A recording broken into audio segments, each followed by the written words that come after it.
অর্থের অভাবে দীর্ঘদিন ধরে বন্ধ ১০০ শয্যা বিশিষ্ট মুন্সিগঞ্জ ডায়াবেটিক হাসপাতালের নতুন ভবন নির্মাণের কাজ।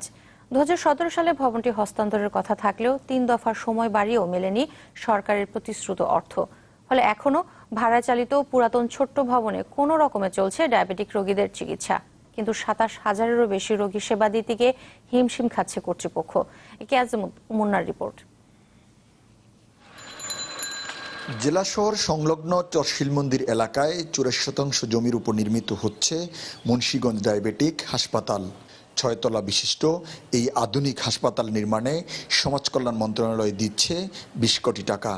বাকি ৫ কোটি টাকা দিচ্ছে মুন্সিগঞ্জ ডায়াবেটিক হাসপাতাল কর্তৃপক্ষ। ২০১৭ সালের জুন মাসে নতুন ভবনের নির্মাণ কাজ শেষ হওয়ার কথা থাকলেও প্রকল্পের মেয়াদ বাড়ানো হয় ৩ বার, কিন্তু এখনও মেলেনি সরকারি প্রতিশ্রুতির পুরো টাকা। ফলে শেষ হচ্ছে না হাসপাতালের নির্মাণ কাজ। রেজিস্টার রোগীর সংখ্যা ২৮,০০০-এর মতো হয়েছে, তবে এই সংখ্যা আরও বাড়ছে। ছোট একটি ডায়াবেটিস সেন্টার, যেখানে সব রোগীদের একসাথে চিকিৎসা করা সম্ভব হয় না। ফান্ড যদি না পাই তাহলে নির্দিষ্ট সময়ের মধ্যে জুনের মধ্যে হ্যান্ডওভার করা সম্ভব হবে না। এখন বর্তমানে ১ সপ্তাহ ধরে কাজ বন্ধ আছে। কর্তৃপক্ষ বলছে চলতি বছরের জুন মাসে নতুন ভবনের নির্মাণ কাজ শেষ করার কথা ছিল, কিন্তু এখনো পাওয়া যায়নি সরকারি বরাদ্দের বাকি ৭ কোটি টাকা।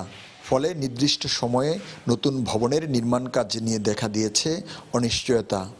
এইটা হস্তান্তরিত হলে আমাদের ভাড়াটিয়া জায়গা থাকতে হচ্ছে না, একটা বিশাল পরিসরে অন্যান্য ভালো ফ্যাসিলিটি দিয়ে আমরা সার্ভিস দিতে পারছি।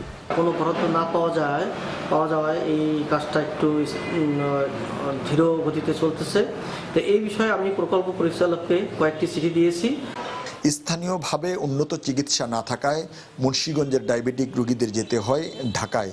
নতুন এই হাসপাতালটি চালু হলে সেই দুর্ভোগ কমবে, তাই দ্রুত অর্থ বরাদ্দের দাবি স্থানীয়দের। একে আজাদ মুন্না, চ্যানেল 24, মুন্সিগঞ্জ।